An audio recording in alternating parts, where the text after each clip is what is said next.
everyone. Welcome to the Light Gate. Hi, Preston. Hello. I wanted to tell y'all that we are coming to you live from New Orleans at the United Public Radio Network at 107.7 FM and the UFO Paranormal Radio Network at 105.3. We are here with you on Roku, Tumblr, Facebook, YouTube, and a whole bunch of others. Our Roku people cannot see us, they hear us. And so anything that we discuss, and there might be some pictures or whatever, we will describe to you everything. You're not going to miss out on our conversations. Take it. Awesome. Well, let me see. I'm having a little bit of trouble with my computer here, but here we go. Am I frozen? I see you. I hear you. You're perfect. Okay, because my computer shows me I'm frozen. All right. Well, I just will deal with it as best as I can. Yeah. I want to thank you all for joining us. I really appreciate it. This is episode. Uh-oh. Okay, wait there. I should be good now. Can you hear me? Yes. I don't know. No more panicking. Don't do that. Okay. It's my energy. It's the CME. That's what's doing it. Yeah, we have an incoming, 2 of them, as a matter of fact. So yeah, with solar wind and some solar flares. It's lots of fun, and it is beginning now. Yep. All right, but my computer seems to be fine now. But yeah, I want to thank you all for joining us. This is episode 14. We've got a super exciting guest, but first let's just say hi to some of the people in chat because I really appreciate you all coming in today. So I want to say hi to Renee. Always happy to see you here. Don Curtis. Who else do we have? Scuba Maru. Very happy to see you here as well. Ruth Kleber. You never told me if I'm pronouncing that right, so I'm going to assume that is right. Hi, Susan. Thank you for joining us. Ferris Bueller. I guess it's your day off, so thank you for joining us. Louise. Awesome. Susan. Hi, Susan. So happy to see us. I have news for you. Let's see. Who else? Dana Matthews. Hi, Dana. Hi, Dana. Very happy to see you. Janice. Hi, Janice. Thanks very much. She says, welcome, Ruben, too. So, and Terry D. I'm not sure if I can pronounce this. Fai says, hello from Finland. Wow, that's awesome. Hello. Very cool. Yeah. Terry D. Hello, Terry. Linus Sutherland. Nice big crowd today, you guys. I'm excited. Brooke to himself. Hello. Michael Kennedy. Always awesome to see you here. Doxy. Hi, Doxy. Hope you're doing well. Who else do we have? Maya Leon. Oh, Martin Rivera, our former guest. Hi, Martin. Hi, Martin. We're going to have you back one of these days real soon. I think we already booked him, didn't we? Yes. We do have a date for you, so that's awesome. So yeah, a lot of you here. Hi, Chewy. Oh, John Lanigan. Hi, John. Foggy Notions podcast. Yay. Hi, Foggy Notions. Okay. Sunsaver from NHH.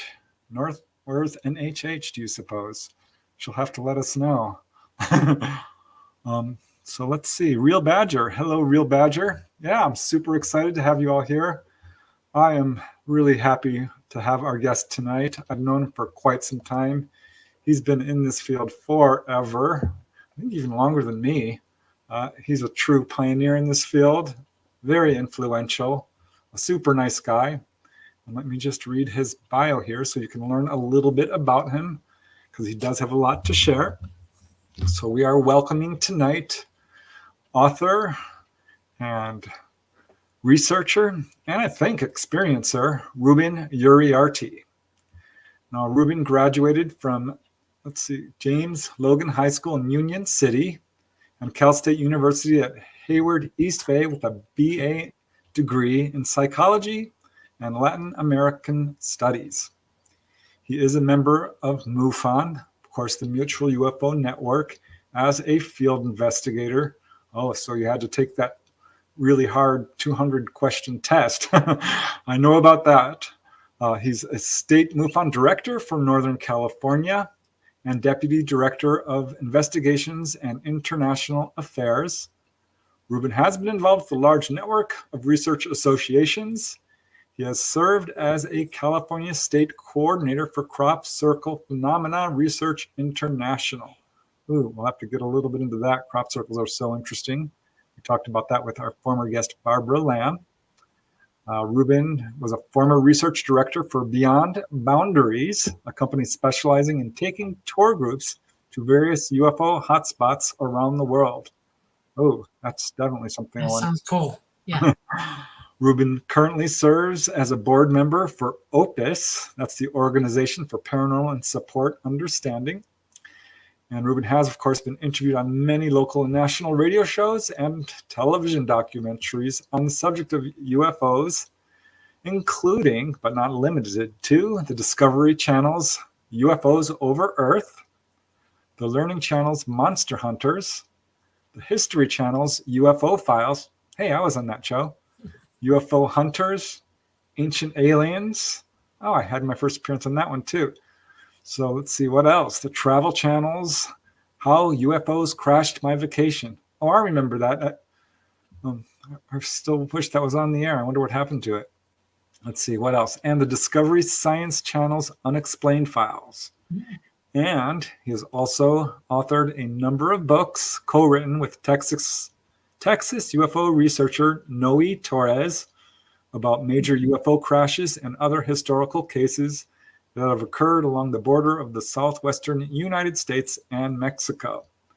And some of these books include Mexico's Roswell, first and second edition, The Other Roswell, Aliens in the Forest. I really want to talk about that one. I know about that. It's a great book.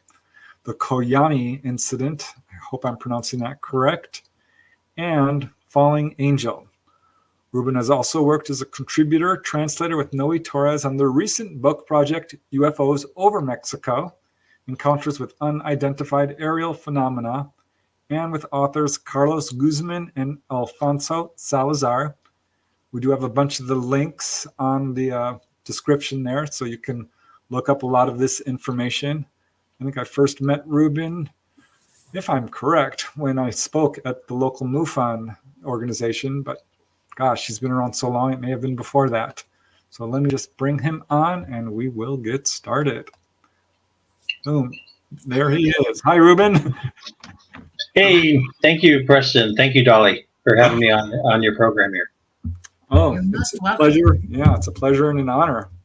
I'm super excited. Yeah, as soon as we started doing this show, which is, of course, not too long ago, your episode number 14, you were on my list of guests I wanted to bring on because I consider you a real, researcher's researcher, someone who really digs in there and does, much more than just armchair research. Thank you. It's been a fascinating journey, having the opportunity to travel to different hotspots, as well as meeting people of all walks of life. And I bet you have some. I'm looking behind you. I see your bookshelves there. I bet you have some great books. I do. Yes. I sure do. Include Aliens in the Forest, your book, which is awesome. Thank you. I still haven't gotten the Coyame incident. That's relatively new. But yeah, I do have an enormous number of books, and I've read all of them, if you can believe it. Wow. Thank you, Preston. I've enjoyed your books too, and your YouTube channel documentaries that you've been putting together, and so I really appreciate the research that you've been doing all along. Oh, thanks. Yeah. So was that the first time we met? Was when I went and drove up to San Jose and spoke for your group? That was one of the meetings. I think I met you at a conference. I was trying to remember. Yeah. And since then, when I bought your book on UFOs over California and your Bigfoot books that you were writing about, you covered a lot of broad topics. Well, I really was excited when I drove up to San Jose because, we'll talk about it. But there was a person there who I'm like, wow, because I was presenting on the top 20 cases, and it turned out to be one of the cases that you actually wrote a full-length book on, Aliens in the Forest, and he was there. That was Don Schrum. Yeah.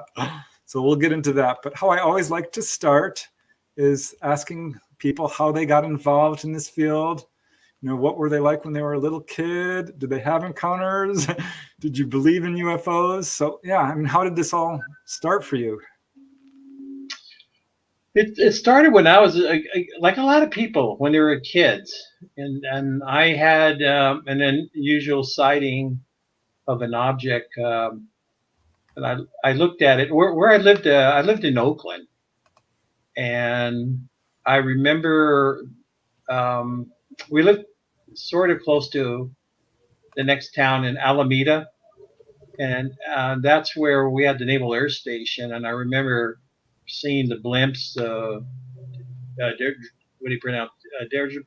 Dirigibles. Yeah. Yeah, and so they were huge. Boom, they just fly. I was so fascinated with that. And then when they had the air shows with the Blue Angels, and I would climb on the top of my apartment where we lived, and on the rooftop, and I would just stare at those things. And so one day, we lived next to a library, and there was a playground. And I remember I was just staring at the sky, and I saw what I thought was a balloon. I mean, I couldn't describe it. It was round, but it stayed there. I thought, that's strange. And I thought it might have been a blimp coming toward my direction, but it stopped. And and then I had this strange feeling like I was being watched. Yeah. Mm. So a couple days later, I was playing with my friends in that same playground, and I remember one of my friends pointing straight up into the sky. He says, "Look, a flying saucer!" And I looked around, and I looked straight up, and I didn't see it per se, but I felt like something did fly over us. And then I thought about my experience of seeing what I saw a few days before of a round object. So that I compared it. I said, I wonder if there's any connection. But since then, Preston and Dolly, it really had an effect on me, because I really I was more interested in science and space travel and heard this before. Yeah, all that. Yeah, that really left an impression on me. So how old were you, and what year? Oh God, I would have to say maybe 8. Keep forgetting, 7 or 8 years old, and yeah, it was in the 50s when I was a kid. I wonder about this, because it seems to be that age that people start. I feel like it's intentional. They're picking people out. You know what I mean? I know, and it's interesting when you ask that same question, what got you started? And a lot of them are when they were children, or that left that impression on them. So with that, I on and off I was interested, and then make a long story short, I read Bud Hopkins' book. What was that? Missing Time, and and I had a difficult time reading the other book from Whitley Strieber. Communion, yeah. And that was a trip, because I remember reading about those 2 books in the newspaper, that telling the audience or the readers that these books were coming. And then I saw them at a bookstore, and then I thought, should I get them or not? And then I decided not to. I said, I don't want to carry them. I was on vacation. And but then I saw Communion in there was a long line of people. I went to the supermarket, and I was standing in line, and there's the books just staring right in my face. So then I grabbed the copy, and I start looking at the ET, that's in the front of the book. Right. And then I could hear all the comments from the people behind me. Oh, they say that's what they look like. Oh, that they're real. And I thought, I better buy this. I'm going to buy the book, which I did. And then in both those books, they reference MUFON, Bud Hopkins and his investigations, as well as Willie Strieber. And I thought, maybe that would be something for me to look into. And this again years later. And then I joined MUFON, and then gradually I joined the local chapter, became trained as a field investigator. And then later I started to go climb up the ranks, and I became an assistant state director. I had a great mentor named Virgil Staff. He was, his background, he was a school teacher. You walk into his house and it looked like a library. He had all these book cabinets. And he was also a researcher on trains. So he did a lot of research on locomotive trains and all that. And so it was quite fascinating. But then he later he got appointed as Western director. Then I became the state director. And he passed away, unfortunately, him and his wife. But a lot of the old timers learned from these earlier pioneers, so they've been an inspiration to me. Yeah, That's yeah, awesome. me too, absolutely. Yeah, someone asked, I think you popped up that question from Dana Matthews. Who was the author of Missing Time? That's Bud Hopkins. Yeah. Bud Hopkins. That's one of the books you just referenced. Yeah, I never dreamed I would be meeting him in person, and he actually came to my house with other friends, and then had Stanton Friedman. He came over. He used to live in Hayward, where I used to live at, and I mean the people that you think about and then all of a sudden they're there in your home. Man, what an honor. Yeah, I remember meeting Bud Hopkins, and I have to say he was the nicest guy.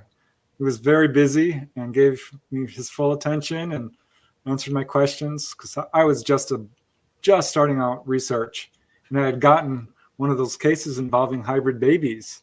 Oh, wow. I was telling him about that because he had just started talking about that. That was still pretty early on in this field. There wasn't a whole lot of stories like that. But yeah, the nicest guy. A real asset to this field. So, wow. So how did it? So you took the field investigators test. Was it a take-home test at that time? Because that's yeah, it's still open book. They encourage you to move on to take the exam. It's open book. You need an 80% passing score, but they want you to get familiar with the manual, so it's okay to search for the answers in the manual, which is good. And then they're offering a number of courses in we have MUFON University, yeah, which is really goes more in depth, and our members learn more of the skills that are involved. Well, yeah, when I took it, they didn't have any courses. They're just go for it. So I'm glad to see that they're doing that, because it was not an easy test. It was difficult. You mentioned earlier about my involvement with Beyond Boundaries, right? or Above All Travels. Actually, those my friends, they owned the company. I went on my very first crop circle expedition, and I signed up for it. And that was in 1994, and went on. It was fantastic, having experience walking into these various crop circles, and they were enormous. I think that was the thing that really blew me away, was the detail, as well as the size of these formations and the complexity of all. And then well, I got really hooked on it, meeting all the various researchers there in that part of England. England was beautiful in that part of the country. Wow. And then I met Barbara Lamb there a couple of times. And oh, really? The only time I would ever run into Barbara was when it was in a crop circle in England. Wow. That was really amazing. interesting, really cool. And we would laugh, and we would have a really great time. And I attended a lot of her lectures on a number of occasions. But I went to England. We went to the crop circles. I traveled 7 years in a row, and it seemed like each year was so different. The theme, and I had some. I had my very first. I had a sighting on my first trip in 1994 of these seers, these objects. Make a long story short, I was with our group, and then I was climbing up on a hill. I basically wanted to be alone, and for a moment, so I began meditating, and I put this out there. I said, should you read my thoughts, and should you appear, I thank you. Do so because you want. Do so because you want to. But should you appear, I thank you. Some along those lines is how I said it. So I'm walking down the hill, and then this is still in the early evening, and then a ball of light comes up. And I'm looking at it, and I had these powerful pair of binoculars, and I'm looking at this ball of light, and it's half dome, amber color is what I could see through the binoculars. And then the ball of light started to descend. And then I said to myself, "Man, I wish they could reappear. I want my friends to see this." And so all of a sudden, the ball of light started creeping up, and then another, and then another one, and it formed into almost like a triangle. Wow! And I have my whistle, and I'm blowing, and I'm trying to catch everyone's attention. And then one of the gentlemen that was with us was a professional photographer, and he had his camcorder, and he raised it, and he was going to capture these objects on his video. And all of a sudden, something told me, said, they're not going to allow themselves to be filmed. They're not going to allow themselves. It was like a voice that came right into my head. Sure enough, as soon as he raised his camera, they disappeared. And we were all caught in awe with that. Well, the very next day, in that immediate area, we discovered a new crop circle. It was formed like a galaxy. And wow. It was totally awesome. And one thing that I did not know until later was the location where we saw those balls of light was known as Golden Ball Hill. Yeah. That's pretty cool. And so there's a lot of history behind when you go in that part of England. I believe in Hampshire. Oh God, how can I forget the county? But anyway, in that part of England, towards Stonehenge, and it's Wiltshire. Is that Wiltshire? It's Wiltshire. Thank you. Yes, Wiltshire County. God, very magical. I miss it. It's been a while now. But what drew you to start going there? I mean, that's a big commitment. 6 years in a row. Oh, 7. 7. And that was just England. Yeah, it was that. What happened was that my friend, the owners of the company, at the end of our tour, came up to me and he said, "Ruben, we like how you get along with people and everything. How would you like to work for us doing this?" I said, "What?" Yeah, why not? I mean, this would be fantastic to travel, and that was one of my desires, was to do traveling. And sure enough, my prayer was answered. They hired me, and so aside from going to England, we went to Scotland, and we went to other countries. So the main draw was going to the crop circles for me, but. So what's your take on them? I mean, what do you think the crop? How are they made? What is your impressions on the whole phenomenon? It's still definitely a phenomena that's behind it. I mean, certainly over the years there have been people who could make them, but some of the stuff, yeah, other people, and the complexity of making these things are so unique. I want to compare it to American crop circles here in the USA, but what we find is that we take plant samples. I was involved with helping Nancy Talbot when summer we collected soil samples and learn how to go ahead and do comparisons with a control where you collect samples outside of the formation as Right. well as inside. And then when you send them to a lab, you try to see if there's any difference in structure. And sometimes there is a significant amount of changes that happen. Either they're produced by a high energy or whatever. And the thing that I would hear from that question, what do you think it all means?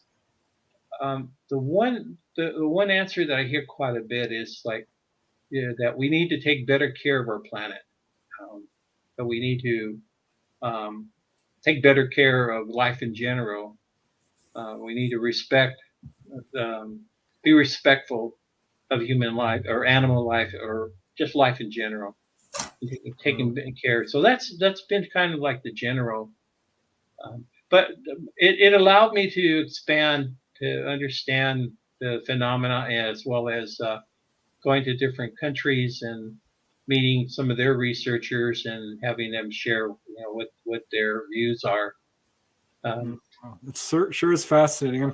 I'm a little bit jealous, actually. I've never had the chance to go and see one firsthand. But you say they do appear here in the United States as well, right? Yes, they do. A good friend of mine, Jeff Wilson, has him and some other colleagues have the International Crop Circle Research Association. It's primarily focused here on crop circles here in the United States, Midwest, and they would occur around close to Native American burial grounds. For some reason, there's these old sacred places, just like it was in England, sacred sites. And I found that the crop circles in the U.S. were quite extraordinary. The difference is that many of the formations that appeared in England were close to their wheat fields, and we're close to major roads and whereas in the United States, we would get reports from farmers, especially in Canada, where they would a pilot would be flying a small plane, and they could be like several hours away, way out there in the country, and they'll see a formation. It's just like, well, why would anyone want to hoax a crop circle in the middle of nowhere? And yet we would get these reports of these strange formations, very indigenous, had some indigenous symbols and almost like Native American. I've kind of gotten away from the crop circle scene, but every year around this time they do appear, and right around September, you need to right around September, August, September. There's usually what we call the grand finale. It's like the big, most complicated crop circle that was discovered for that particular year. And as you could see on the charts and that, there's always so many unusual ones. Well, here's a question from Janice Connett. I don't know if you can answer this or not, but it's an interesting question, certainly. Once the crop circle grains have been harvested, are they usable? Is the ground cancer not usable? That was always fascinating for me. They have these combine harvesters that the farmers would use to gather the wheat, and they would sometimes go right over the formation. Those formations wouldn't last for a long time. And what really surprised me, Kristen, was that the formation, the imprint was still there after they mowed it. They mowed over the grain or the wheat, or the different variations of what was planted there, but primarily wheat. And so the imprint would be right there. And so that was a question. I said, what if what happens where it's going into the food chain? I mean, they're producing various products, bread and everything. I have a question for you. Okay, and I'm going to preface it with an answer for that question. Most of the food in the U.S., especially meat, any kind of meat is x-rayed before it comes to us. It's a process of eliminating Yeah, that is germs and stuff like that. So if there's radiation, we're the ones eating it more than anybody else. And that would be negligible in that field. Does MUFON have teams, or do you have contact with teams that go out and do scientific calculations? And so, like, when you see one that's mowed, the imprint's still there, does anybody go out there and try to figure out why? Well, there's other research teams, independent crop circle groups that Okay. will go ahead and primarily from that part of England. But you get people from all over the world to come and see these things. And you know, we had some scientists that we were measuring some of the radiation, and we found that it varied. Sometimes the radiation count would be a lot less than outside of a formation, or vice versa, a lot higher inside than outside. And then we also, I remember our cameras would not work, or our cell phones. You walk into the formation, Right. and then there would be a disruption of some sort. Which incidentally, I like to share. You brought back a memory that I would like to share with you folks. So it's in 1996, there was the formation called the Julia, and that was named after a French mathematician. It was all based on fractals, and this one particular formation was discovered. It appeared within 45 minutes off the main road, and the reason why is that there was a airplane flying over, and they didn't see anything, and then the next plane that flew over, boom, there was a full crop circle there. And so then we found another one that we called it was triple spiral Julia. If you look that up, triple spiral for 1996, you'll see how beautiful and how complicated that formation was. And so when I went with a group of dowsers. Are you familiar with the dowsing rods? Sure. And I did not know how, but I learned how when you walk right up to a crop circle, or you go right over the energy grid, and all of a sudden they start splaying right over. And then when you walk backwards away from the crop circle, then they open up, Yeah.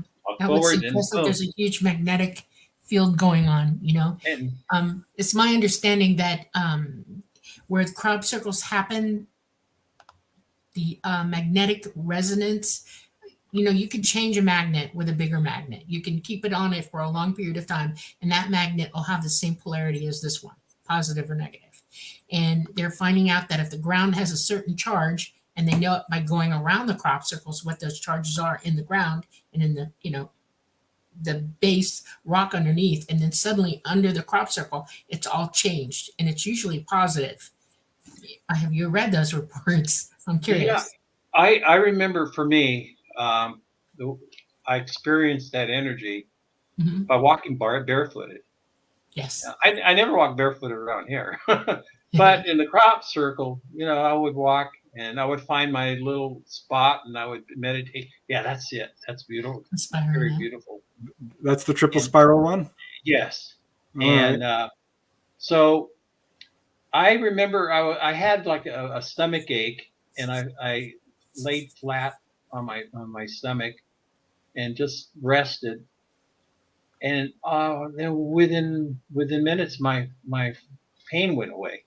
Mm-hmm. And then Wow. there was one gentleman. There was one gentleman that he was battling cancer, and he was very. And he got into that formation. Mm-hmm. I thought he was a whole different person. He was laughing. He was able to move, and I mean, he just seemed very normal. I would never know that he was dealing with an illness. And after we left that formation, he went back, unfortunately, back to his sick mode. But I was wondering, God, I've heard stories about people going to crop circles for healing. It's like going to the ocean there's a Yeah. positive ions in crop circles as well. It's like you go near the ocean, it's all the salt there and everything, and it's all that positive ionization going on around you, and you always feel better. And crop circles have that same effect, only it's concentrated. And yeah, it is a thing. They Yeah, really I've do. heard all kinds of weird effects, weird sounds. I've heard about people talking about other, watches stopping or running backwards, or Yeah. that sort of thing. Yeah. Yeah, I've definitely heard of that. It's It'd be interesting to see where the latest research is right now, and I would say it's maybe along some of the same levels that Maybe Are we there, should have feed some of are discovered. the there any stalks to definitive animals. books on this anywhere? In other words, is there an encyclopedia of all the crop circles you all know about? Is there anybody? Yeah, so some of the researchers, Colin Andrews, for example, he's one of Right. the very well-known researchers in the field. Freddie Silva, and a number of other people that have been involved in the research, and they have a category or a catalog of all the different crop circles per year. And I'm sure now that they probably have that books that show all the formations that go back, and I don't know, it goes way back into the 1600s. Oh, that's awesome. But Yeah. what I meant, it started, the phenomena of crop circles started to appear in other countries as well, in Germany and Europe, Italy, even Mexico and Latin America and Brazil. And here in Northern California, we've had a couple of really interesting formations. Wow. Yeah, Linus, you did hear correctly. One of the crop circles appeared very quickly. One plane flew over it. It wasn't there. Then another plane flew, and it was there. And the fact that Yes.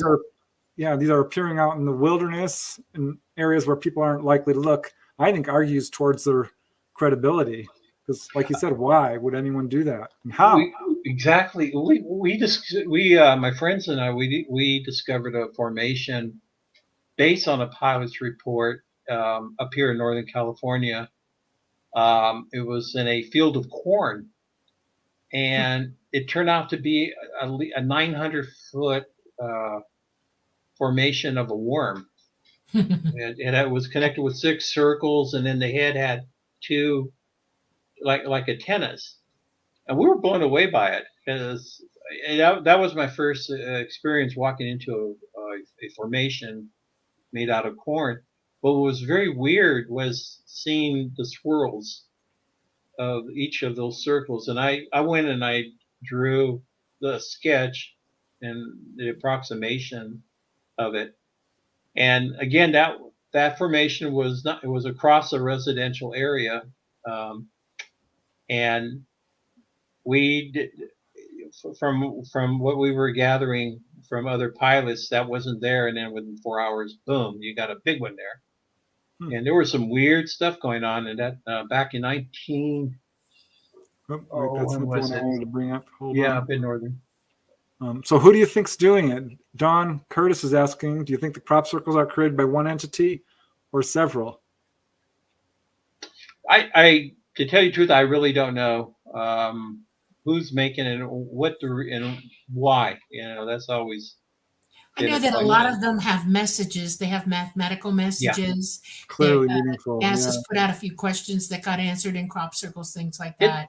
It's probably the light side of this phenomenon. As you know, it could be very dark, and when we start talking about other cattle mutilations and unfortunately the whole abduction scenario and that the crop circle has always been more positive in a sense. Right.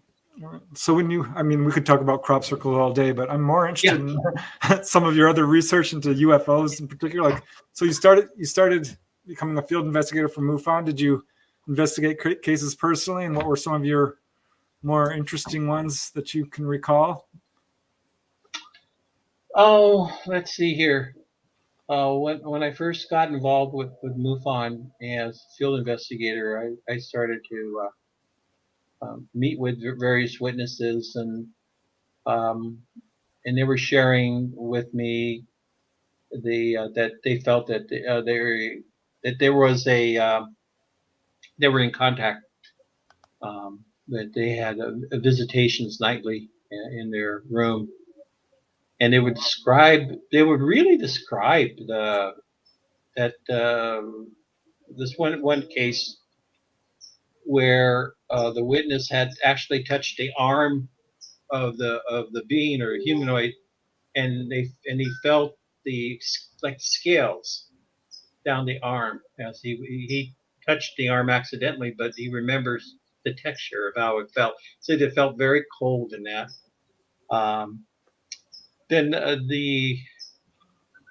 later on, as I develop, and this ties into my other research, I was able to go to assist Washington MUFON on a case of a abduction of an elk. There were a number of there was a crew that was working up in the mountains there near Washington. Yeah, I think I know this case. Do you remember 1999? Yeah. And I served as an interpreter because most of the guys that worked there spoke just mainly Spanish. And so they needed someone to go and translate and interpret for them. And what I found out from speaking with these guys is what they were very frightened. They worked for a contractor, and their job was to go up into the mountains where the trees have been cut, and then they put in seedlings or new seeds so that new trees would grow. And the witness, the main witness, said he was climbing up to his pickup truck to get some lunch. And then when he looked around, he saw there was a herd of elk not too far away. They were just they were eating, and all of a sudden the witness saw this object coming over a slope, and it was making this kind of a motion back and forth, back and forth. He said each on the top of this object, it would turn from red to white, red to white, red to white.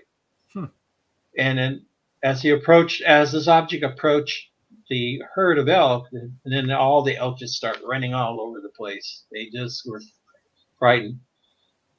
Well, a number of the people that were working, they looked around. They thought that the elk were being attacked by a mountain lion, possibly. And the witness is up there by his truck, and then he got his other friend to look at. They were looking at the direction of where the elk were running, and this object went after one elk, and it picked up the elk, but there was nothing protruding.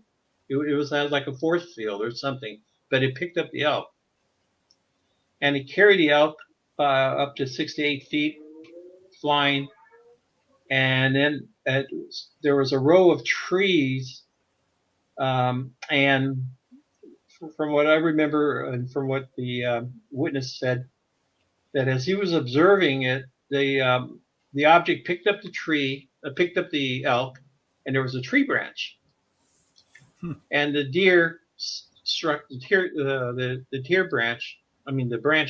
tree branch, and all of a sudden the elk started to fall down to the ground.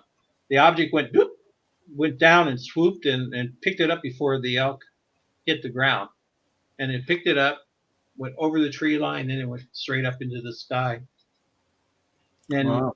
These guys were scared, Preston and Dolly. They were worried that they said, "Hey, if this thing's able to lift an elk, what do you think would happen if it decided to pick up a pickup truck with a number of the working crew?" So we have done that. Yeah. So they were able to give us a description of the object. Only 4 out of the 15 actually saw the object, and were able to get their testimony, put it on tape, take pictures, and then later I was able to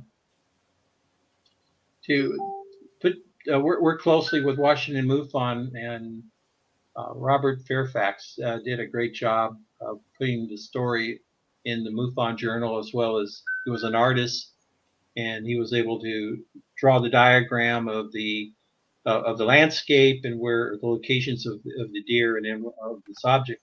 Well, that's the hope. It ties into what's going on right now. Not only are these the phenomena, or are these extraterrestrials, they seem to be interested in our plant and animal life. It's like they're scientists, and so no wonder we're having a number of reports of missing animals, but as well as we're missing hunters that are hunting for elk, and unfortunately they're not coming back. They disappear.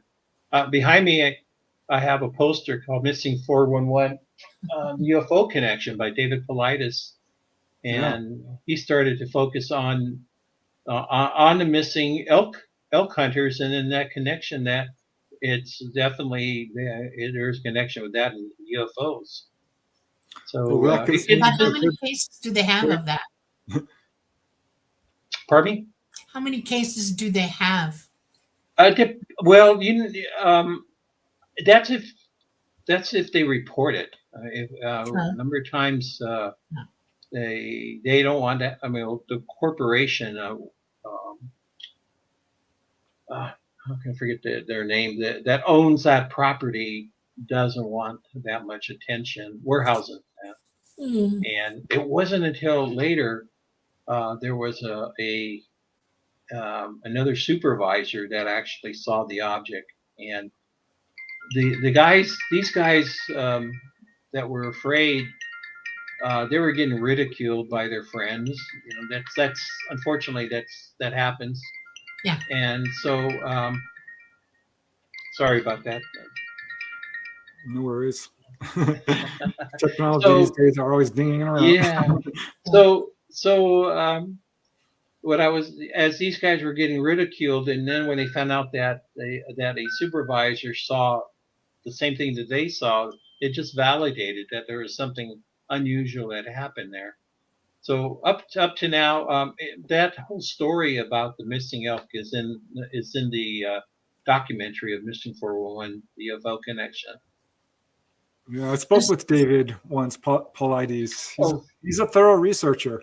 Yes, very much. Preston, I wanted to ask you, as from your research on all the different cases that you've come across, maybe dealing with animals, do you find that it affects the animals' behavior when they come very close to UFOs, or maybe 100%. In fact, we just had Linda Zimmerman on, who wrote a book. I think it's the first and only book on animal reactions. But yeah, I hear that all the time. I remember there was one case which was in Southern California on a farm where their cat just lost its mind and ran into the wall. The horses were going crazy. The dogs were barking like mad. I think a couple of other animals. I mean, every single farm animal. I just looked into a case in Italy where the circus animals were losing their minds when a UFO came down. There was a case at a zoo in the Phoenix Zoo. UFO came right over there. Really well verified case, and the lions were roaring. Everyone, all the animals knew it. There's something going on there, for sure. Animals are well equipped to pick up on electromagnetic energy.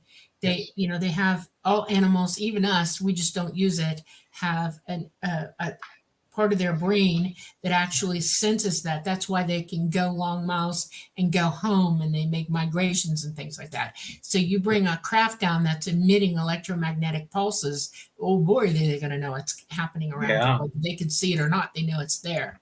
The reason why I bring that up is that after the object had taken the elk away, the rest of the herd, they came back closer to the men that were working. Yeah. And they formed a protective circle. The elk, they all gathered into a protective circle. and so did the guys. they were huddling because they were hearing stories of and then so here you had the elk, and then here you had the men all bundling together, wondering if this thing's going to return. Well, you just made me think of something, because we do have many cases of animals kind of sensing this stuff and drawing people outside, but there are people who get this strong urge to go outside, and boom, there it is. Well, that's because we're picking it up. It's also part of your psychic stuff going on.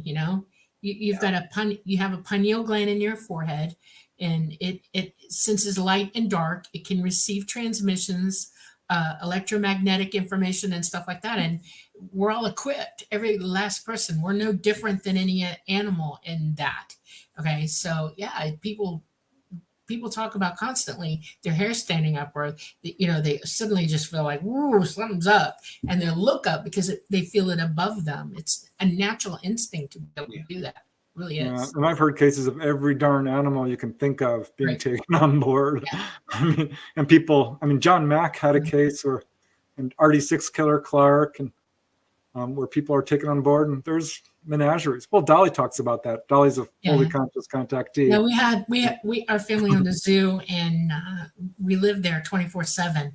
Oh, wow. And every now and then I'd wake up in the middle of the night and I'm like, And the lions, we had 4 lions that would roar in the middle of the night, and I lived in the round room. It's like a parabolic dish, and I got up every time they did it, looking. We'd see things. They knew. Wow. Or sometimes everything would go dead silent. Okay, and that would creep us out. And it's an interesting phenomenon when it's happening. But if there's time, I'd like to share one more case, and then I'll go into the aliens in the forest, if you like. Yes. I want to. This is the one I want to get into. You go ahead. Yeah, just to finish off with the animal behavior. There was a case that happened in I think in 1993, and this is when I went to Mexico, of a young boy, him and another boy. This was close to the volcano in Popocatépetl, close to Mexico City, but at some distance there. And there was a little town called Atlimayaya, which is a little town. It's noted for its trout fisheries. So there's a number of restaurants that are there, and if you like fresh trout, that's a good place to eat, as well as all the other items that they sell. But anyway, the store owner had introduced me and the other people that were there to a boy that had contact, and he was sharing his story that he and his friend were herding a number of goats up a trail, right? And that when they went up the trail, they saw these 3 small beings looking at the boys, and then the witness, his name was Claudio, looked at the being that was standing behind a pile of rocks, looking down at the boys, and the being started talking telepathically to the boys, and the boy said that the lips did not move, but these beings had large eyes, large heads, and they were wearing tight-fitting clothing. Mm-hmm. And they told the boy that they were there to protect the volcano. They were there to prevent the volcano from erupting, and they were there to prevent the others from erupting the volcano. Who is that? The others. And then he told the boy that there would be a small war. There would be a war in New York that would cause I do remember this. Yeah, this case got some press attention. Yeah, and so they warned the boy that there would be a war in New York, and the kid did not know really where New York was located at. They Stephen Greer and a couple of other CSETI members came to that area, and they trained a CSETI group to use the protocols to initiate contact. And they also met with the boy, and then I learned about that later, of course, and I had my chance to really talk with this kid. What year was that? It was in 1993. Right. And the World Trade Center, or the destruction of it, was 2001. And Yes. at first I thought that 1993, I think that was probably the first attack against the World Trade Center, or the attempts to attack it. Yep. And then I thought, well, that when these beings told the kid, there was a flash of light, and it scared the goats. And sure enough, the goats assembled into a protective circle. And I remember that story. And then later, when I went to investigate the case of the elk, it was interesting that when they have a presence of danger, they form this protective circle. And so I just started to note maybe the similarities, and something that probably we need to continue to research is the animal behavior behind this. But That's a good form of evidence. Yeah, it was very fascinating. Well, it's also interesting that, because Mount Popo has a lot of UFO activity. In fact, there's some really good photographic evidence of these objects going in and out. Exactly. I can't pronounce the whole name. Mount Popocatépetl. Popocatépetl. Yeah. All right, I'll let you do that, because the Smoking Mountain in Nahuatl. That's the translation of it.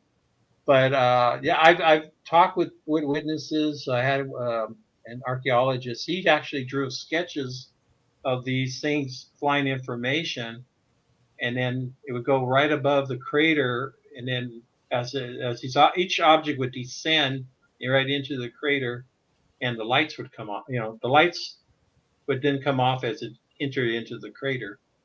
And pretty fascinating sketches that this man gave me. I think there's a guy who did research on just UFOs and volcanoes, but that one in particular has a lot of activity around it. And it's interesting that they got that message that they're preventing an eruption, because there's a number of, like when the Northridge earthquake happened in Southern California, I got several cases, 3 or 4 people who saw UFOs before it. And there was, of course, the whole wave on June 14th was about 2 weeks before a major earthquake. There's a weird connection sometimes between these sort of things. So, absolutely.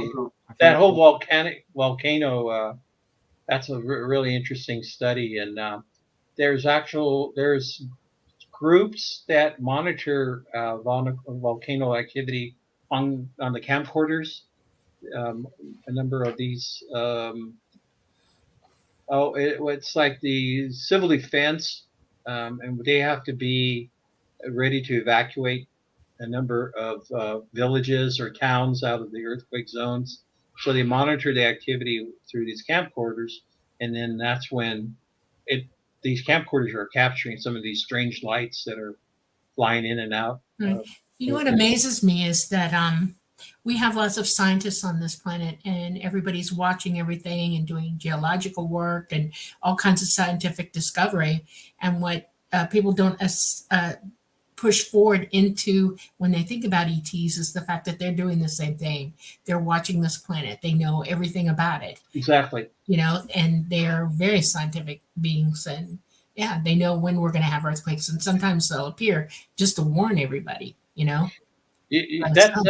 That's been my interest. I've been collecting a number of cases where these beings are using instruments of some sort, and they're collecting specimens, which a number of them are plants and animals of all types. It's almost like a Noah's Ark that they're for sure collecting. Yeah, good observation. That's well known in the field. ETs coming out digging with their little shovels, picking flowers and plants, and And that's what really got me very interested. I collected a couple of cases that dealt with it, and one of them that we'll wait a second. We'll get into that, but first, we do need to take a very quick station break. So I just want to let everyone know you're watching The Light Gate. I'm your host, Preston Dennett. My lovely co-host is Dolly Safran. Our guest tonight is Ruben Uriarte, and we are streaming on United Public Radio Network, 107.7 FM from the beautiful city of New Orleans. Also, the UFO Paranormal Radio Network at 105.3. We're, of course, on YouTube, Facebook, Roku, and other platforms. So, yeah, thanks for joining us. And if you have questions, keep them coming and we'll get to them. But I know you've got some, you sent me an image of a Swiss cheese plant. And I'm wondering if that's the case that I'm thinking of because I quoted it. But first, let's get to your books. I am just dying to hear more about this Aliens in the Forest, the Cisco Grove UFO encounter, because this is a classic case. In fact, when I went to go speak up at your MUFON group in Northern California, it was my presentation was the top 20 UFO cases in California. And I chose that, I forget what it was, but I think it was number 13 or I don't know, 7, I forget. But it made the list. And you said, boy, I've got a surprise for you. And it turned out that the main witness, Don Schrum, was there, and I got to meet him. I got to hold the canteen that features in this case. So yeah, if you could just do a rundown of how you got involved in this investigation and what inspired you to write the book and the whole case itself, because this is a humdinger of a case. Okay, thank you. I was really fortunate, Preston. The investigator that was originally involved in this case was named Paul Cerny, and Paul was the state director for California at the time. And this case happened right around September 4th of 1964. So it's been a while in an area known as Cisco Grove, and that happens to be close to going toward the Tahoe National Forest. And Don at that time was 26 years old. He and his friends were bow and arrow hunters. So they planned to go on this hunting trip to hunt for deer. And when they arrived at their campsite, he decided to go for a late night, for early dusk, early evening hunt. And here's a picture of him when he was 26. So he was about a mile away from the campsite, and he actually got lost. And he was concerned about it getting too dark, so he decided to seek refuge in a tree. And what makes that very interesting, Preston, is I have similar other cases of where people had sought refuge in a tree for protection. So that's what he did. And then later that night, he saw a cylinder-shaped UFO that was hovering. He thought there were possibly a helicopter in search of him. And he climbed down from the tree, lit a small little fire, see if he could capture the attention. And what he noticed was that there was no sound. There was no sound whatsoever coming from this cylinder. And then he noticed that, so he climbed back up the tree, and then he noticed that this cylinder object went around, and then a small object was ejected from the craft. And this object started to land. And later he's observing, and then he sees these humanoids walking. And what he noticed was that, what he first observed was that these humanoids, they were wearing these strange spacesuits, almost like biological suits. Yeah, I have a picture of that. I'll pull that up. Yeah, they were wearing protective goggles and they wore a helmet. And so what he observed was that these beings were first focused on the plants and any of the animals that were there, and they seemed to be totally oblivious to him while he was hiding up the tree. That's another interesting point, was that I came across other cases where the ETs are very focused on their research of the collecting specimens, and the witnesses that they said that they were told that the ETs were oblivious to them. It didn't mess with them, and then all of a sudden they put their focus and then start approaching the witnesses.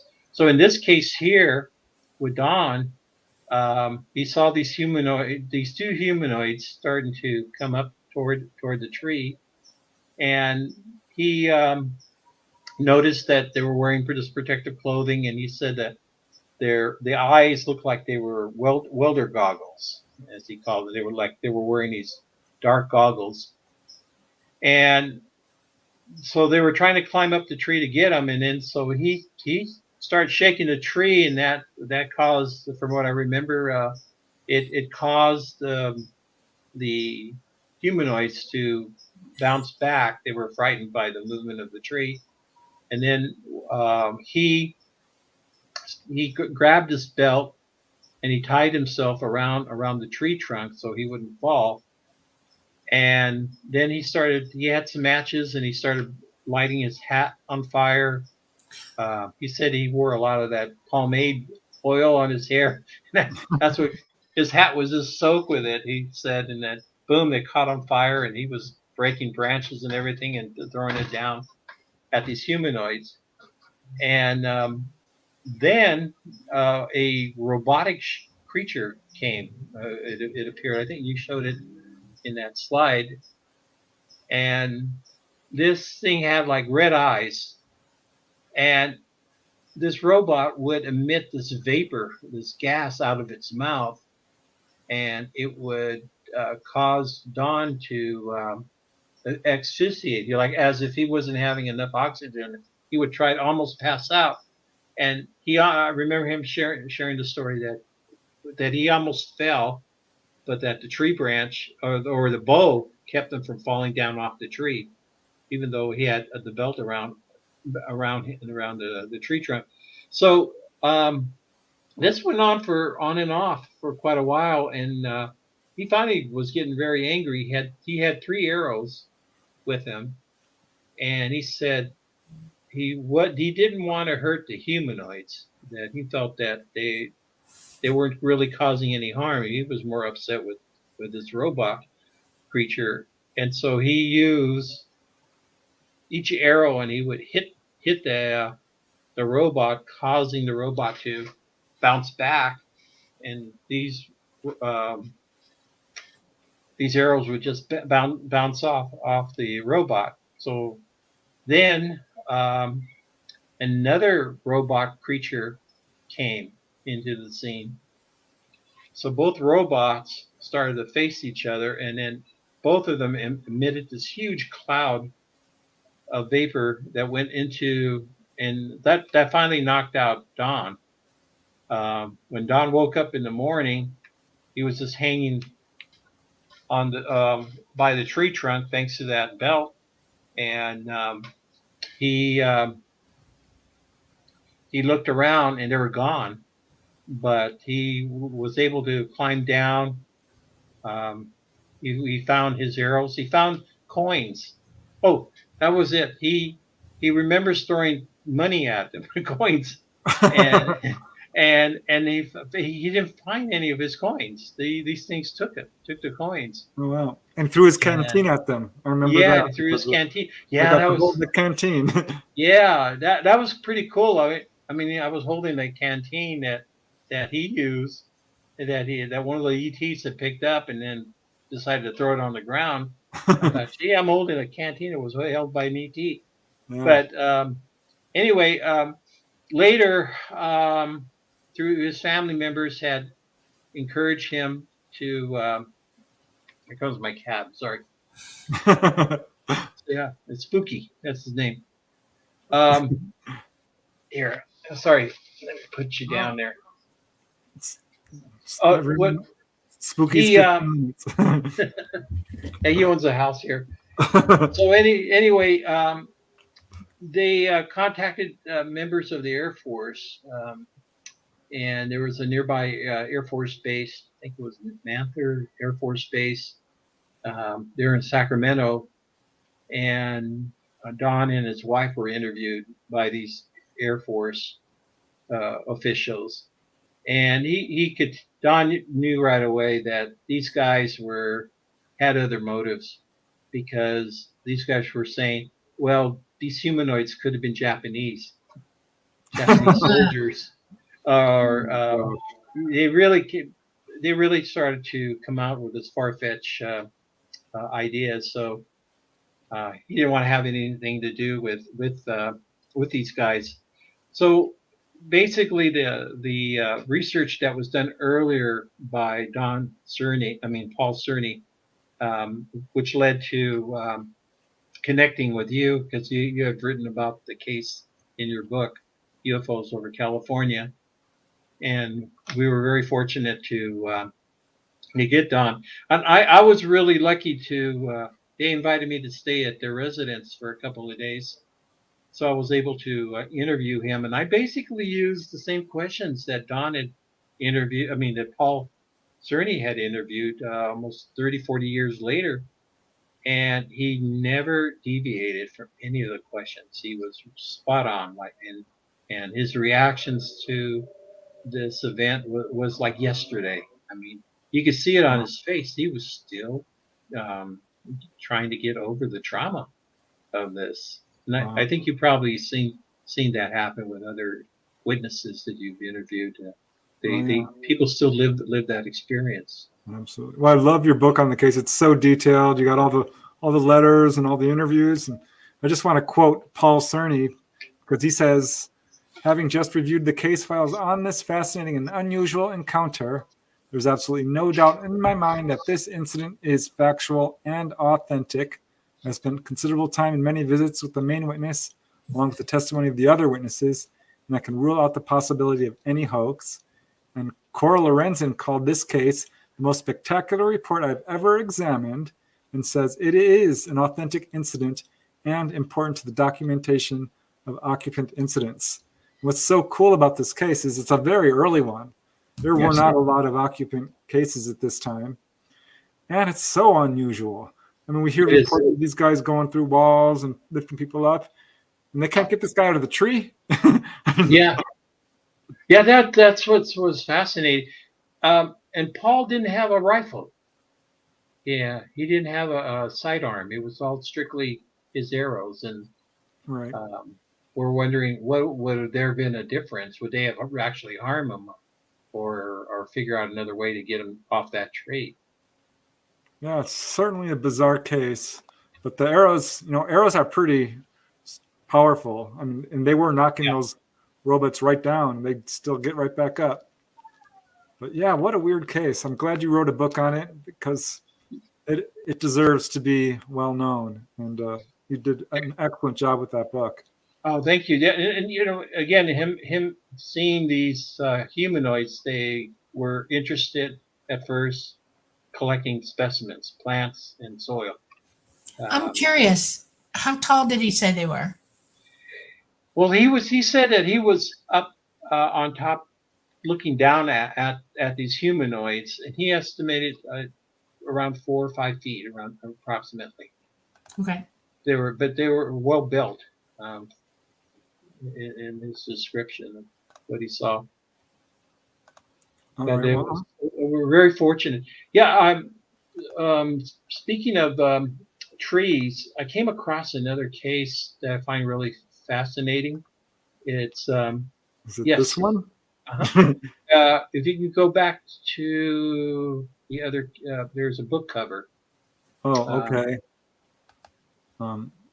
I'm not sure what you mean by. We'll try to find it. It shows like a tree, It's in Spanish. Oh, okay. I see it. Hold on. Let me get this up. Okay, La Noche on El Arbor. Hold on. In Arbor, yes, that one.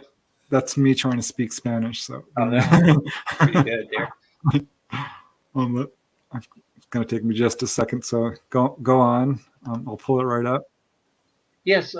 What I found fascinating about this case that happened in northern Baja California, right along the U.S. border, and it's called La Noche en el Árbol. The night in the tree. And this was a case that involved 3 young men who got separated from a group of Mexican Boy Scouts. They were on a hiking excursion in that whole rugged border area in the desert known as La Rumorosa. If you can go back, you can see there's a photo of the landscape here, Preston. Okay. Yeah. Let's see. Yeah, there's our trees, and there's our saucer. Yeah. There it is. Here it is. Yeah, it's a very rugged place. And what makes this case interesting is that the young men, they sought refuge in climbing up an oak tree, primarily to avoid rattlesnakes and other predators. It was getting dark, and they knew they were lost, and so they decided to climb up an oak tree. And later that night, the young man later observed a large group of light-glowing humanoids. And these humanoids were walking towards the tree. And they too noticed that the beings were studying the ground with boxes and were oblivious of the young men at first. And if we can go through that tree scene that shows. Okay. I'll find it. Yeah. Might take me just a second. Okay, there it is. Boom. Yes. What's fascinating about this case is that these light beings were glowing, and it's almost like they had some sort of bioluminescence action going on, because they're glowing, but wherever they put their handprints on, like rocks or whatever, those objects would glow. And so what I thought that was fascinating, because for us as humans, we carry a light, flashlights. Well, these guys, they have the ability to put their hands on something, and then the more they put their hands on an object, it starts to glow. Oh, so that's what these little marks are on the tree then. Yeah, exactly. Yeah. And these little guys, they didn't harm the boys. Those 3 boys that were up on the tree. The ETs were very curious, and so they would climb up to a distance and see these boys, and then the ETs would continue to climb to the very top of the tree. And what's really interesting is that there would be a small craft that would hover right over the tree, and there would be an opening, and then the ETs would climb up right into the ship. Oh, wow. And these boys did the same thing like Don Trump. They used their belts. They tied themselves around the tree trunk so they wouldn't fall, and they were keeping their distance. They were watching these ETs. But they didn't have. They were frightened, but fortunately, no harm came to them. And later, the next morning, the boys, they climbed down from the tree. They found a footprint of one of these beings, and they were able to make their way back to their location. And they found a search party of the Mexican Boy Scouts, and then they were taken back to the main campsite. And this made a lot of news nationally throughout Mexico about these 3 boys that had their encounter. And of course they put their and the main witness was able to write about the whole incident in his book. And so I found that quite interesting. That you had another case that involved a tree, and sure enough, I found another one appeared, going back to uh, um, David Paulides. He wrote in his book that's authored Land, Air, and Water, and he found a strange case that also had similarities to Don Trump. And this hunter was reported missing on October the 6th, 1996, due to mysterious circumstances. The name of the missing person was named Craig Guyman, who was 47 years old, and he was hunting with a group of friends near the Soda Lake area near Pinedale, Wyoming. He was on horseback, and he shot at an elk deer. He dismounted from his horse and walked toward the direction of the deer. His friends waited, but the gentleman did not return. So his friends and other hunters were looking for him, but they didn't find him. So then they went to the sheriff, Teton County Sheriff, and the authorities were then notified. And so then airplanes and search dogs were used in the search, but again, they didn't find him. Sadly, the body of the hunter was found by the sheriff department lying dead on the ground on October 9th, 1996. So he was missing for 3 days. Apparently, Guyman had fallen from the tree. Something must have scared him, and he climbed up the tree. He apparently had used his belt, like Don Trump, to tie himself to the tree. His coat and hat were found in the tree. One of the boots was found in the tree, and the other was found on the ground, and his rifle was missing. That's strange. That his boots were off, one hanging up on the tree, and the other was laying on the ground. There were signs that he had eaten while in the tree. They found candy wrappers and raisins that were found under the tree. It was found that he had crawled some distance, and when he had hit the ground, he must have been alive, as they found some food on his body. There was no evidence of any bear or animal tracks at the site. An autopsy was done, and he had multiple broken bones. The overnight exposure to frigid temperatures or hypothermia was determined to be the cause of death. But it's definitely a mystery on that. I wonder if some of these are Bigfoot related too. Yeah. That's possibility, Preston. I thought about that too. Because the Detlov Pass incident in Russia with the 6 or 7 mountain climbers that they tried to blame that on UFOs, and then Bigfoot. They never did solve that mystery. There was another case that happened in Wyoming, right within not that far from that area, of a elk hunter named Carl Higdon. You might be familiar with this case. He was hunting for elk in a near the boundary of this national forest park called Medicine Bow National Park, and he was hunting for elk, and he saw 5 elk deers just standing there, and he aimed his rifle and shot at one of the elk. But what he noticed was that the bullet never reached hitting the elk. It hit something like a force field, and the bullet dropped. And then he saw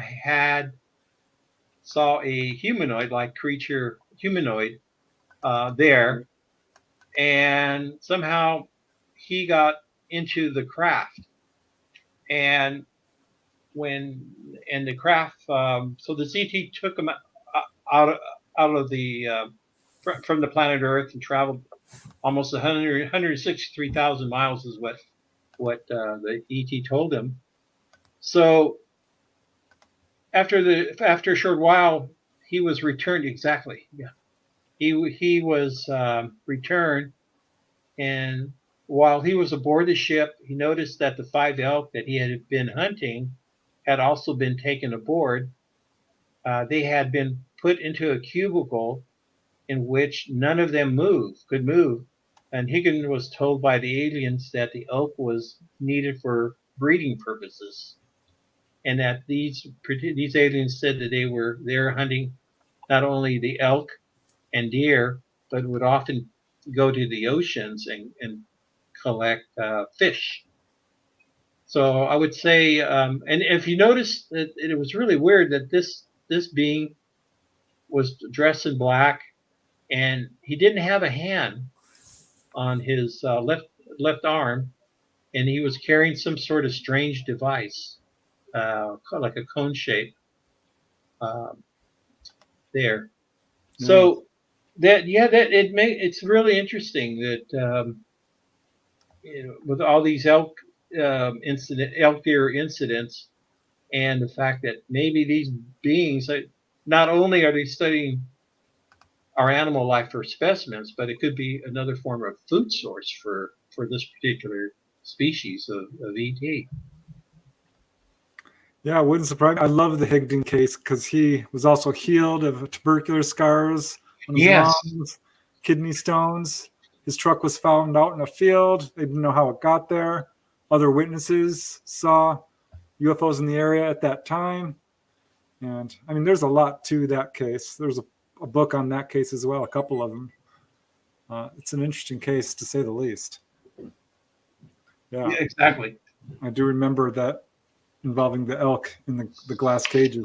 I think it was taken to, like you mentioned, another planet. And it was a tiny little UFO, and inside it was much bigger on the inside.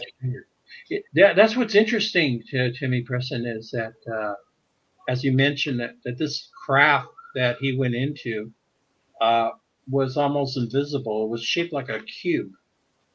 And when he got in, that it was much bigger. And I came across some other interesting cases of where people that were abducted and taken on board, they were shown sometimes what looked like a zoo, the collection of different animals, and sometimes there would be some exotic animals that were not of this planet, and that was mentioned by these witnesses. Sometimes these beings would have what would look like a refuge, a wildlife reserve, basically. Some of these beings, some of the abductees remember walking into a room, into a large school-like gym, the size of it, but it had trees, it had soil. It smelled like you were there in the earth. Yeah. John Mack had a case like that. Lady thought she was in a forest. And RD6 Killer Clark, there was an arboretum. Dolly talks about that in our book, Symmetry. Oh, good.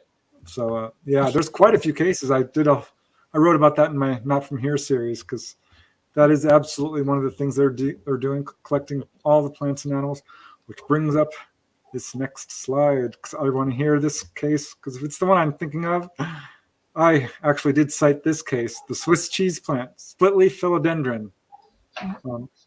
So you sent me this illustration, and I'm wondering if this is the same case I heard of, which I don't remember where it was, but I do know it was not in the U.S. I think it was somewhere, Mexico or South America. Yeah, in Puerto Rico. Oh, okay. In Puerto Rico. Okay. What's interesting about this case there, Preston, is that I went to Puerto Rico in 1994 with our first trip that I went, and we met Jorge Martin, who was one of the leading UFO investigators there in Puerto Rico. Right. And he had shared with us this particular case of a woman. Her name was Marisol Camacho. Yes, this is the case. Yep. Yeah, it happened on August 13th, 1991. She was a young woman. She lived near the Maguayo community, which is next to Laguna Cartagena. Laguna Cartagena is a lake where UFOs have been observed coming in and out of that area, close to the ocean, but in a freshwater lake.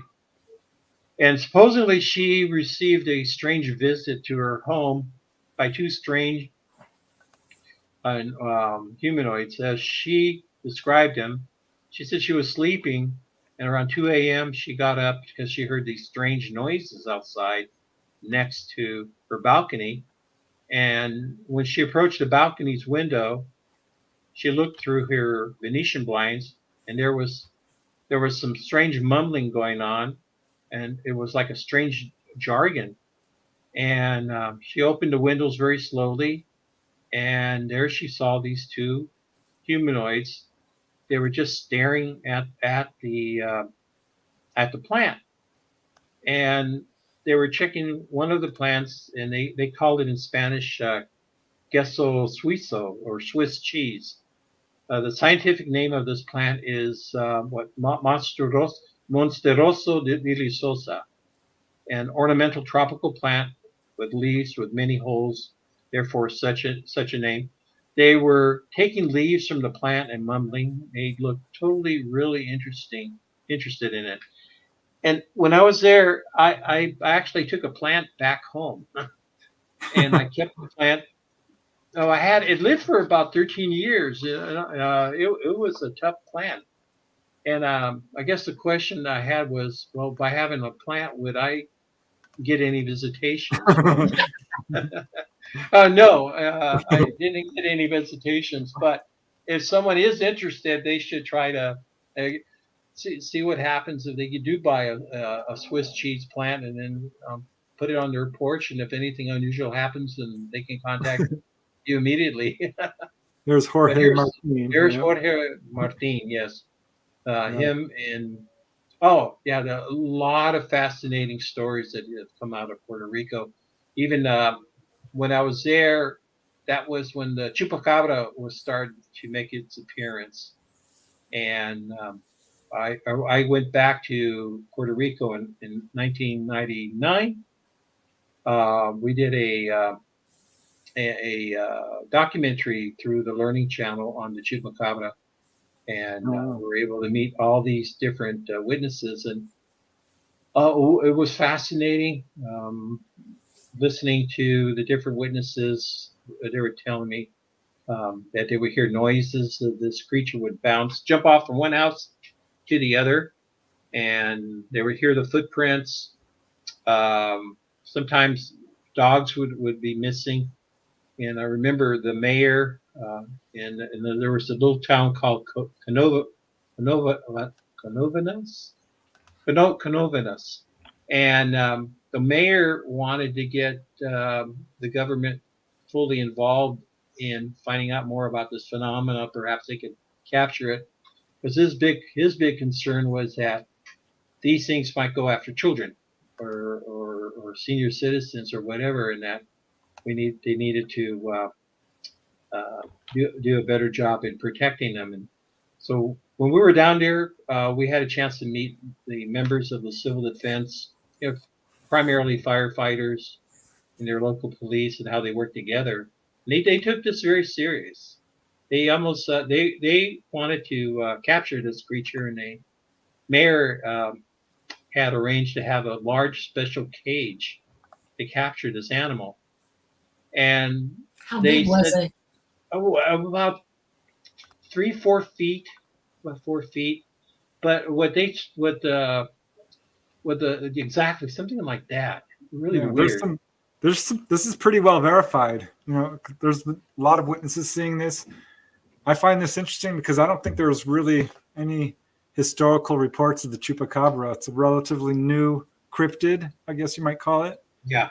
But definitely bizarre. What I found fascinating was that they use a lamb. Oh no, they use a goat to hopefully entice the chupacabra, and they had it tethered, and then they noticed that the ears of the goat raising up, like there was something nearby, and it was being very alert. And then they remember this foul stench. They smelled something, and then they didn't see anything, and they realized that the chupacabra probably knew that these guys were there. And there was a cage to capture them. Then what I found out later was that Puerto Rico is a very cavernous country. There's a lot of cave systems, and that possibly this is how the creature traveled from one end of the island to the other by using these tunnels. And so it made the story very fascinating. We met with a veterinarian that did necropsies of the dead animals, and I believe what they were saying, this animal or this chupacabra had like his insect-like tongue thrombosis. I'm trying to remember the scientific name of the tongue, but that this tongue would drill into the animal and go toward the heart or the organs that had more blood. And this is the way that this animal was able to extract the blood. And the chupa, sucking cabra, it's almost like it removes the blood from the animal. A lot of interesting trips that I was able to do when I was with the tour group. Puerto Rico is surprisingly active. When I was analyzing all the UFO healing cases. Yes, I remember that. Yeah. U.S. of course led. I think it was Russia, England, Canada, and Puerto Rico. Puerto Rico is, of course, technically kind of part of the United States, but for an isolated island area, it had an enormous number of healing cases. And for that matter, USOs, UFOs, landings, humanoids. And the chupacabra, I think, started there, but there were cases in Mexico as well. Exactly. And right up into Southern California. There was a few, and it kind of petered out a little bit. Yeah, it has. Which is odd. The description is very different. I mean, the chupacabra in Puerto Rico was more of a bipedal creature. It had very strong legs, and it could jump from. Whereas some of these chupacabras that have been reported in Mexico and Latin America, they look like a mangy dog with no hair. I saw that. I'm like, that's not a chupacabra. They're conflating something here. To me, did anybody ever get a photo of it or a near photo or anything? I don't know. That's a good point. It's like Bigfoot. I'm trying to capture that on camera at the time that it appears, or if you're lucky, it's like some of the UFO sightings. Yeah. Although it's possible now that people are carrying their iPhones with them, and maybe, just maybe. That's what I was kind of hoping. Yeah. Yeah. So it's still a phenomenon. It's still very much a mystery. You're right, Preston. I haven't heard too much of the activity lately. It kind of faded away. Well, we still have a good 20 minutes or so. So I do want to spend a little bit of time on this. Am I pronouncing it correctly? The Coyame incident. Yes, my good friend Noe Torres and I, we began researching a case that was known as the Mexico's Roswell.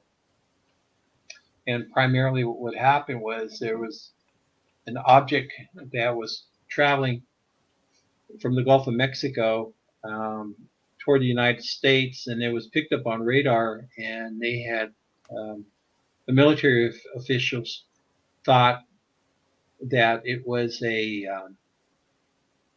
missile, an ICBM heading toward us.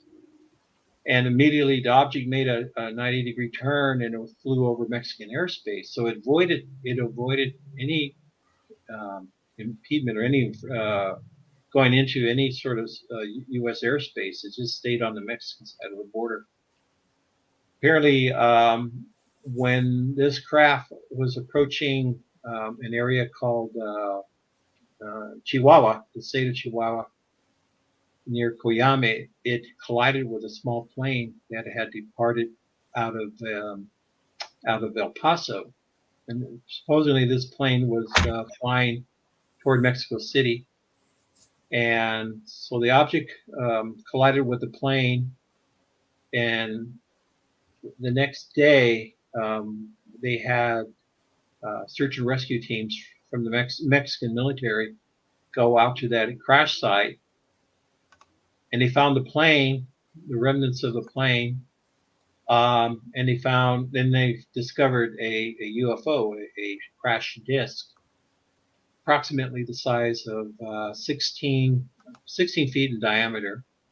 So anyway, all this was being followed by the CIA, and the Mexican military soldiers arrived.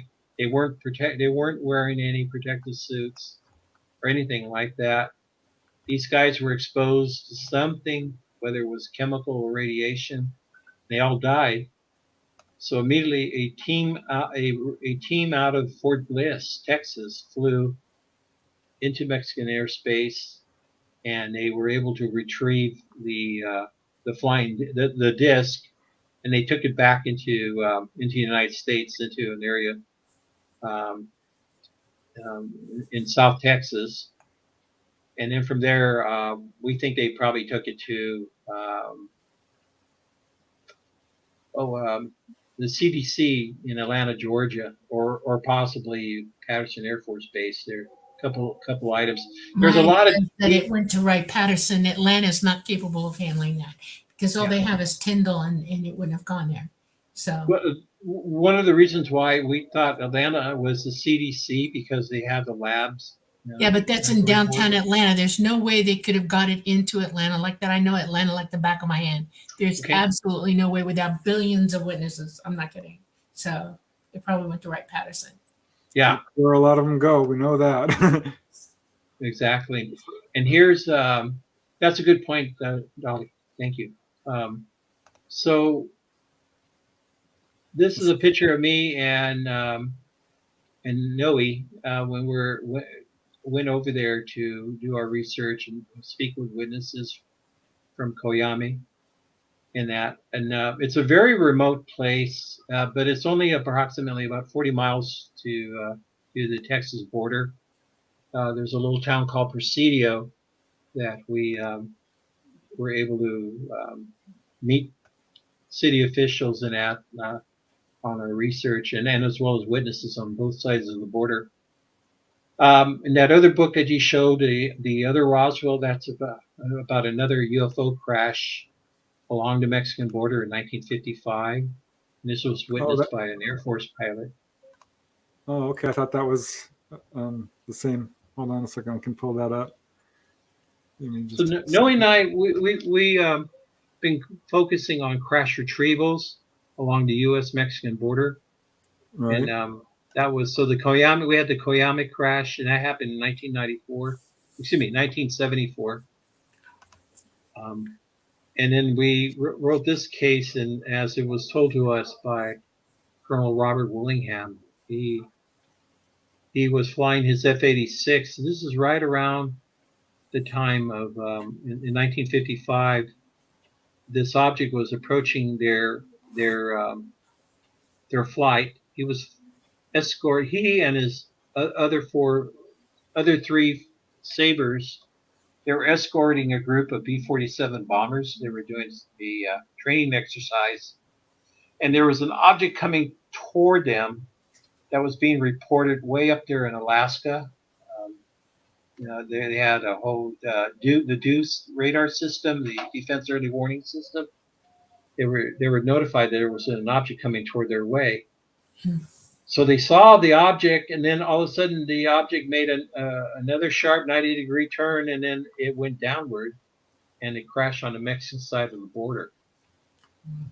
Wow. So it's a really fascinating story. Willingham returned to the crash site. He flew his F-86 and came back with another flight engineer named Perkins, and they landed their small little airplane right along the bank of the Rio Grande, and they were approached.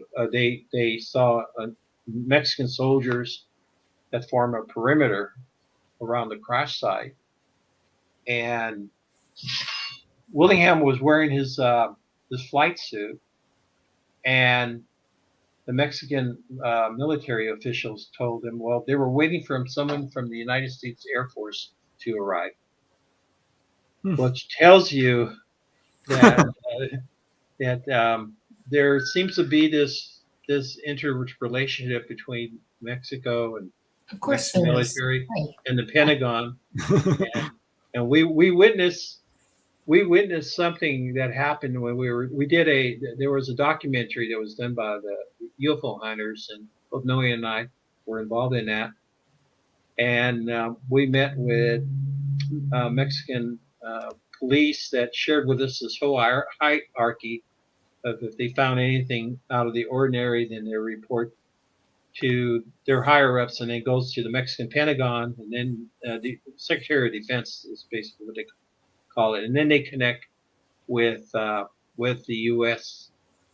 Pentagon officials that, hey, we have an object here that may be a missile, but because there was a whole history of missiles that went haywire, and they would crash into the Mexican side of the border, and so the excuse was that they would go and retrieve these missiles, which later was like a cover-up, because you probably are familiar with Moondust, Operation Moondust and Blue Fly, and that was really more of retrieval of weapons or systems from China and Soviet Union, but that was also a shield to hide the real antennas to capture or bring back these down saucers. So that, I'm really interested in what's going on now with the congressional hearings.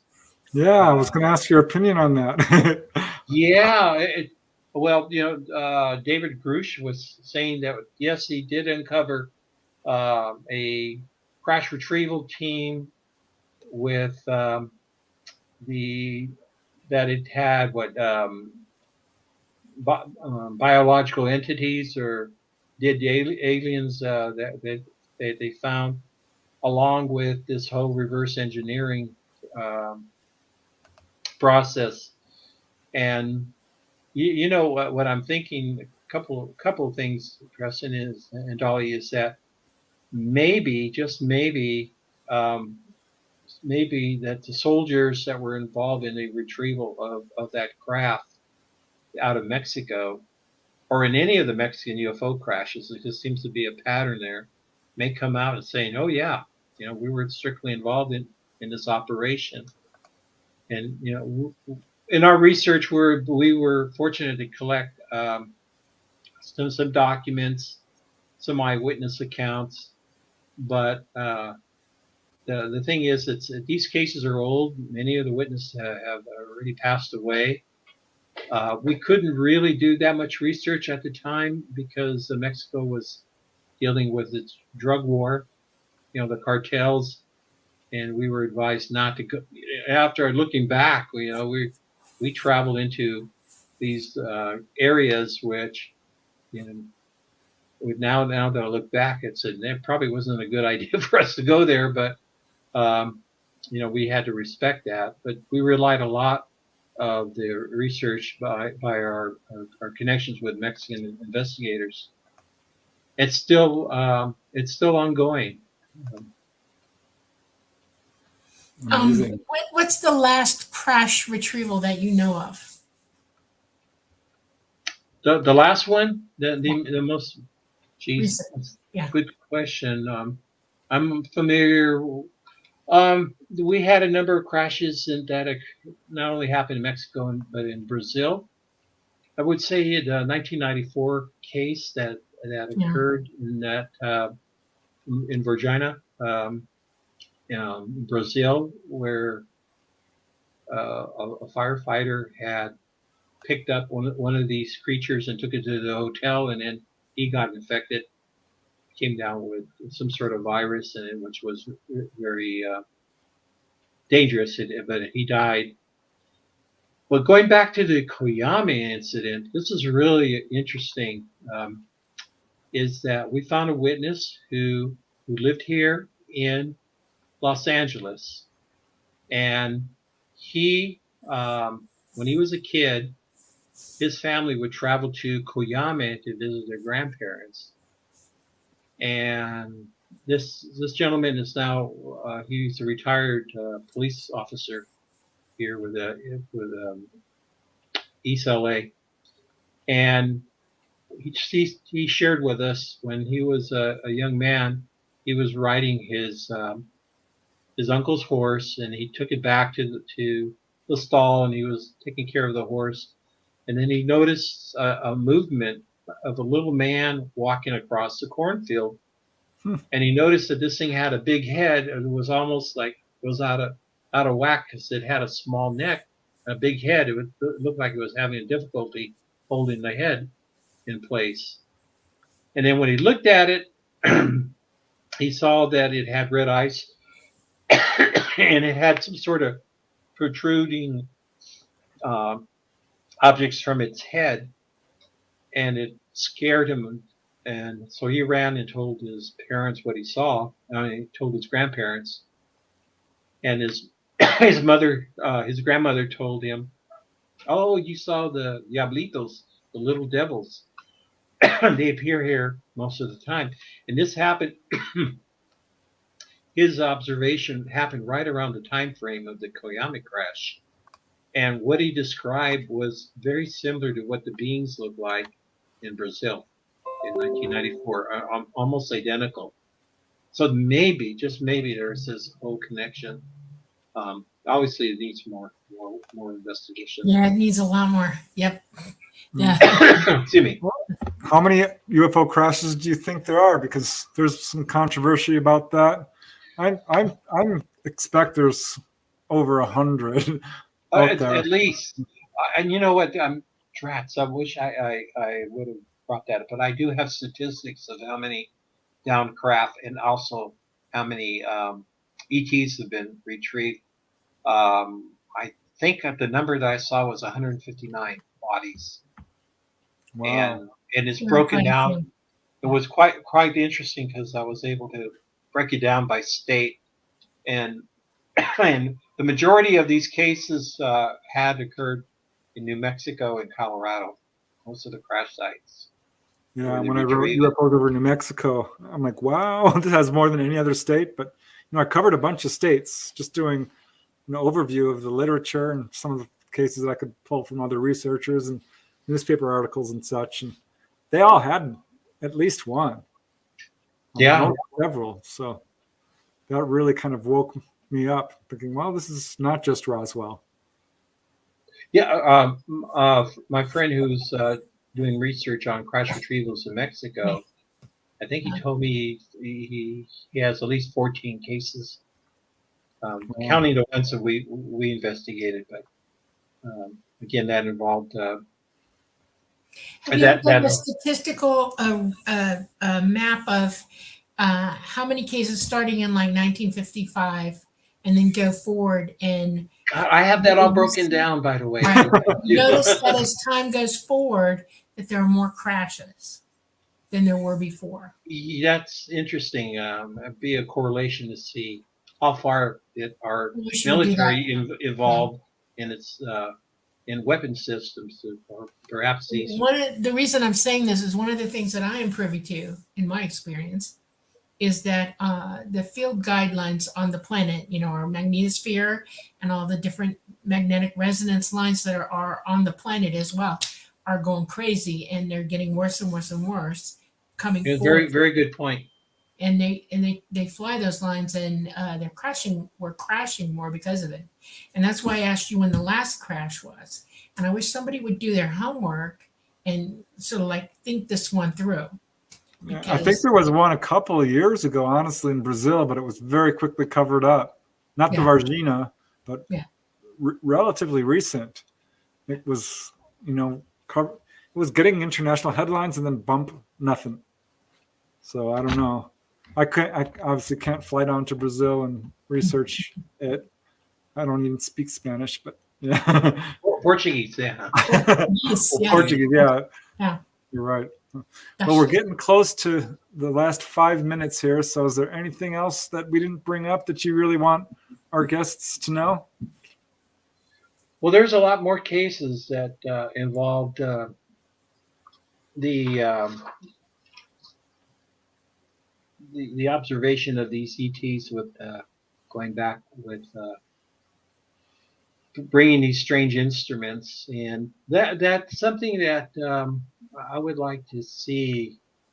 If looking at the research, I think a lot of the abductees that have been on board these crafts had observed the instrumentation, unfortunately, that was used on them in their medical exams, and that there was a database of showing this particular instrument is the same instrument that was used for that kind of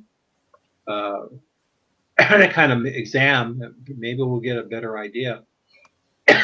Excuse me, a better idea of the intent of and possibly who these, if it's the same species of ETs that we're dealing with.